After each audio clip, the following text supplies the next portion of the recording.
Well, Donna, I would also point out, if we want to do a history lesson on Churchill, that he stood and fought for his people. President Zelensky stood and fought for Ukraine.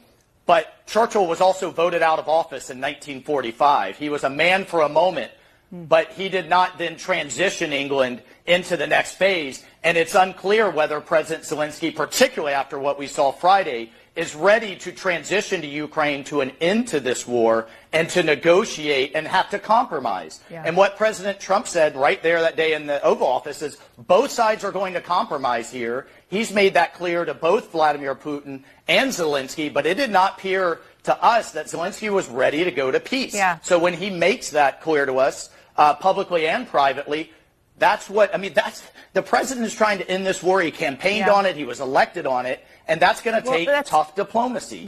Who would criticize us? But you have members of Democrats that are criticizing us for dealing with the Russians, the same Democrats that had no problem dealing with the murderous Iranian regime in an Iran deal that was horrific and used the Russians as intermediaries. I think you got one of those senators coming on your show. So so I'm finding the kind of hypocritical pearl clutching in Washington, D.C. to be a bit ridiculous. Can I just follow up on what you said about Winston Churchill? Because it is interesting. He was definitely a man for the moment during World War II. Are you suggesting that President Trump wants Zelensky to resign?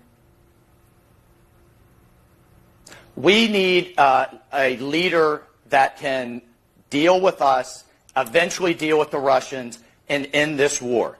And if it becomes apparent that President Zelensky's either personal motivations or political motivations are divergent from ending the fighting in his country, then I think we have a real issue on our hands. But look, Donna, let's ask ourselves, what is this war going to look like a year from now?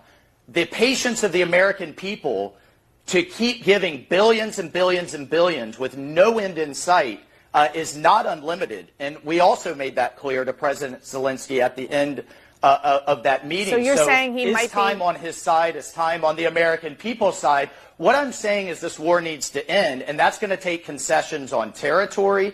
That's going to take Russian concessions on security guarantees. That's going to take all sides coming to the table, and we are working very hard to drive those negotiations forward. We had our engagement in Riyadh with the Russians. We are working to have an engagement, we thought, a deal with the Ukrainians, and then we'll bring all sides together. That only President Trump can do that. And I find it incredulous he's being criticized for that. You just mentioned a specific